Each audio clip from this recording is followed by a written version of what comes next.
Una pregunta nos deja el texto del día de hoy. Y esa pregunta tiene que ver con nuestra salvación. ¿Qué haré para tener la vida eterna? Creo que esa es una pregunta crucial, no solo por lo que estamos estudiando el día de hoy en la palabra de Dios, sino también por lo que significa ella para nuestra vida como cristianos. Este hombre del cual nos habla el texto del Evangelio de hoy, se acerca a Jesús y esta es la pregunta en la cual se enfoca la discusión con Jesús. Y que hoy es una pregunta para todos nosotros. La pregunta que todos los seres humanos en algún momento de nuestra vida nos haremos. ¿Qué debo hacer para tener la vida eterna?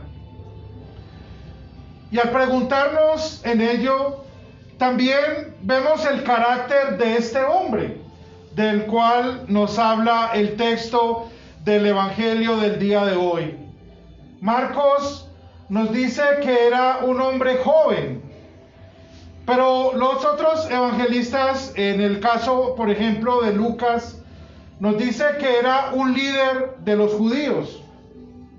Lo que podemos entender es que era un hombre, digamos, joven, pero no joven en la medida que pensamos como alguien de 15, 17 años, sino ya una persona que había tenido un recorrido en su vida también y que tenía una aceptación dentro de la sociedad de los judíos.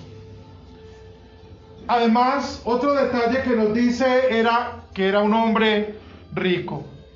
Y para entender un poco lo que el texto de hoy nos está enseñando, permítame por favor contar una parte de la historia de un gran emperador que algunos de nosotros en algún momento en el colegio o en la universidad o en algún espacio hemos escuchado de él, de Carlomagno.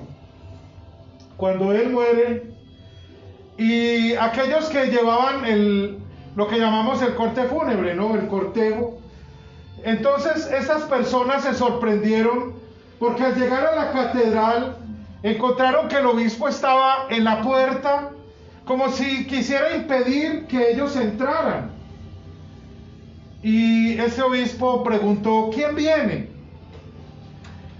Y la respuesta que esas personas dieron es: Carlomagno, Señor y Rey del Santo Imperio Romano. Esa fue la respuesta de ellos. Y aquel obispo, como respondiendo en lugar de Dios, dijo: a él no lo conozco. Y nuevamente pregunta: ¿quién viene? Ellos le dijeron: Carlos el Grande, un hombre bueno y honesto. Y él respondió: a él no conozco. Y por tercera vez pregunta: ¿quién viene? Y ellos, humillados, respondieron: Carlos, un pobre pecador que implora el regalo de Cristo. Y el obispo dice: a él sí conozco, entrad. Esto nos muestra, queridos hermanos, que con nuestro orgullo no podemos entrar a la vida eterna. Y ese orgullo es pecaminoso, ya que nos lleva a confiar de que nosotros somos justos por lo que somos. Muchas personas dicen: es que yo soy bueno, es que yo he vivido mi vida rectamente. Pero si evaluamos verdaderamente su vida a la luz de lo que dice la palabra de Dios, terminaremos diciendo: soy un pecador. Una vez un predicador evangelizando decía: ¿por qué razón Dios debería dejarte entrar al cielo? Y podríamos pensar como los heraldos de Carlomagno: porque fui muy bueno, porque fui recto, porque viví una vida, porque soy un buen esposo, una buena esposa, porque soy un buen trabajador, no he robado. pero recordemos que hay un decálogo de 10 mandamientos. Y que solo con decir que no necesitamos de ser perdonados y justificados, ya estamos pecando contra Dios. El orgullo del corazón de este hombre se manifestaba en las riquezas y en las posesiones que él tenía.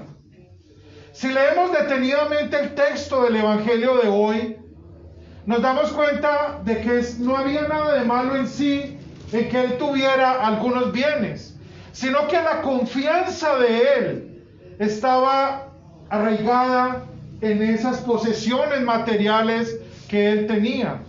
Y esto nos advierte a cada uno de nosotros el día de hoy que el poner nuestra confianza en nuestra propia justicia, en nuestras obras, o en lo que nosotros consideramos que puede ser bueno, es algo que nos aleja del reino de Dios y que podía sin duda hacernos alejar de la gracia de Dios que en Cristo ha propiciado la salvación y el perdón de nuestros pecados. Pero para regresar nuevamente a la pregunta del día de hoy, ¿qué haré para tener la vida eterna? Lo primero que nos responde la palabra de Dios es decirnos que nunca para ello debemos sobreestimar nuestras capacidades espirituales. Mucha gente hoy cree que va a ser salvo porque ha hecho ayunos, porque ha aportado diezmos a la iglesia, porque ha vivido una vida de alguna manera ejemplar para otras personas. Aquel hombre que se acerca a Jesús, él le dice en su respuesta, cuando Jesús le dice, tú ya sabes lo que debes hacer. Y aquel hombre le dice, todas estas cosas las he hecho desde que soy un joven. Es decir, he pasado mi vida practicando el bien a mi manera, bajo mis buenas obras, bajo mi propia justicia, no según la justicia de Cristo, sino según mi propia justicia. Y el orgullo pecaminoso de aquel hombre entonces se manifiesta a él decir, en el versículo 20 ustedes lo pueden encontrar, Maestro, todo eso lo he cumplido desde que soy joven. Pareciera algo bueno. Y pensaríamos que Jesús pudo haberle dicho, no, pues usted era el que yo necesitaba para que sea uno de mis discípulos. Pero lo que nos dice el versículo 21 es que Jesús lo mira con amor y le contesta, una cosa te falta. Y allí es donde vemos la tristeza que inunda el corazón de aquel hombre que confiaba en su propia justicia y no en la justicia que es por la fe en Cristo. Pero vamos un poco atrás, nuevamente al versículo 18. La respuesta de Jesús a la pregunta de qué haré para tener la vida eterna es, cumple los mandamientos. Y Jesús nombra algunos de ellos: no mates, no cometas adulterio, no robes, no digas mentiras en perjuicio de nadie, no engañes, honra a tu padre y a tu madre. O sea, le citó, digámoslo así, la segunda parte del decálogo, ¿cierto? Lo que llamamos los mandamientos que son hacia el prójimo, no hacia Dios. Y eso es también un poco interesante porque Jesús lo hace. Pero también nos muestra que Jesús le decía, hay que cumplir la ley perfectamente. Y lo que nos dice la carta a los romanos es que nadie ha cumplido la ley perfectamente. Y alguien puede decir, confiando en su propia justicia, yo he cumplido 9, me falta 1, pero ese no lo puedo cumplir. Y Gálatas, el apóstol San Pablo nos dice que es necesario cumplir toda la ley. Y como también lo dice Santiago, que aquel que transgrede la ley en un solo mandamiento, se hace culpable de toda la ley.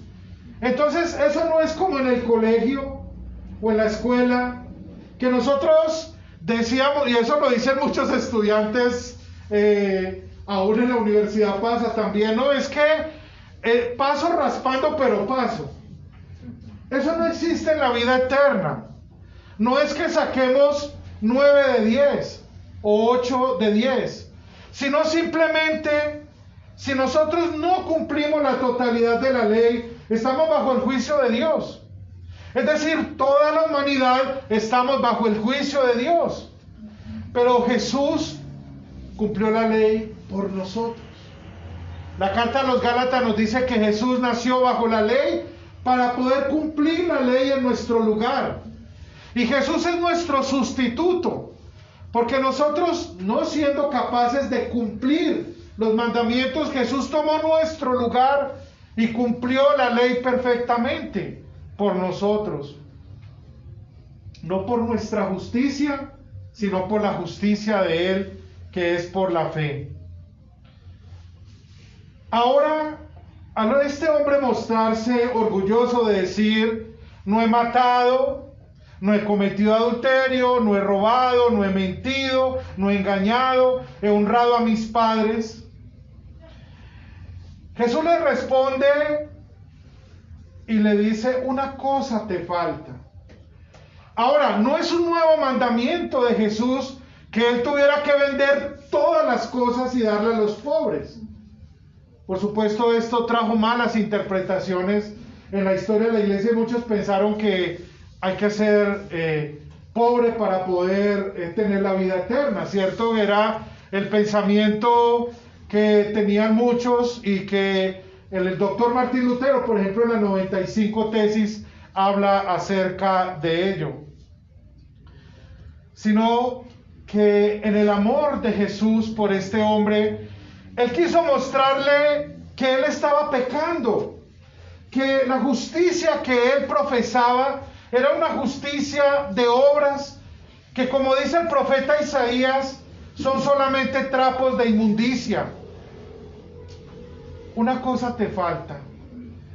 Y algunas veces que en algunos sermones que he compartido con ustedes, cuando hemos hablado de este hombre, les he dicho que no es que Jesús le diga: las riquezas son malas y las debes dejar, sino que su corazón amaba más las riquezas.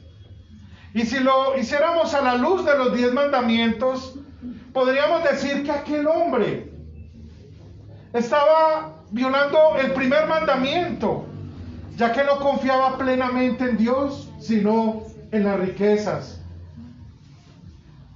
Muy sabiamente, una persona dijo que las riquezas bien usadas son un buen servidor, pero mal usadas son un mal amo para nosotros, porque nos hace unos esclavos, y hay personas que viven en torno de ellos.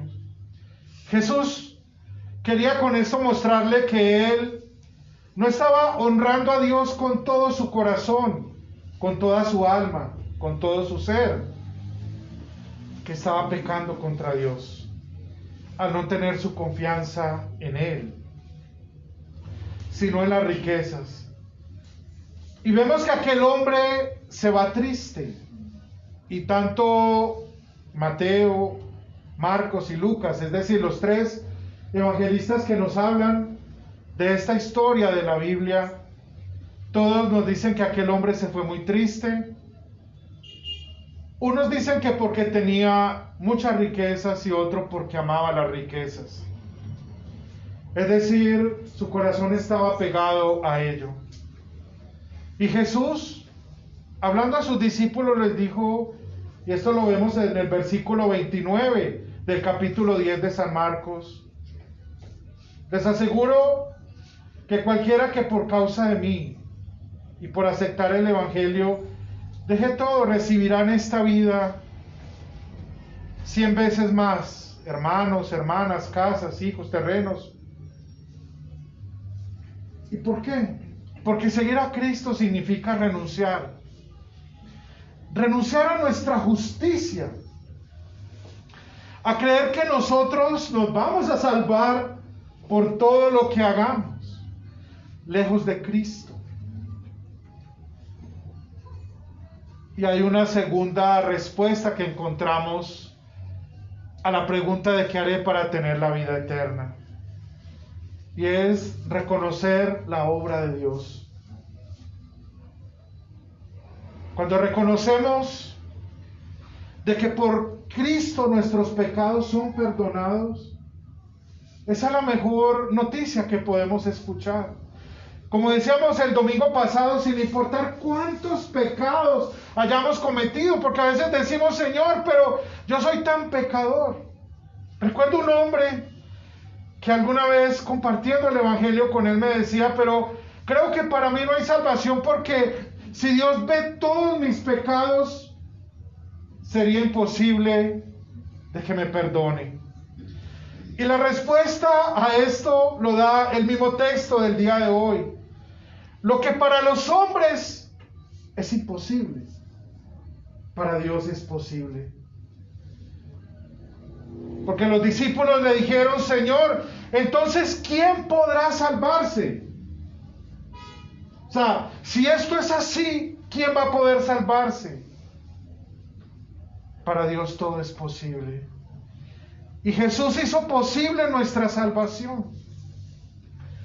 Ese es el Evangelio y eso es lo que anunciamos. De que Dios hizo posible lo que era imposible para la ley. Romanos capítulo 3, que es el capítulo que nos habla de la justificación. Pablo dice eso. Lo que era imposible para la ley, ahora Cristo lo hace posible. Queridos hermanos, los pecados que hemos cometido por naturaleza, porque somos pecadores, Cristo los ha lavado con su sangre que ha derramado en la cruz del Calvario.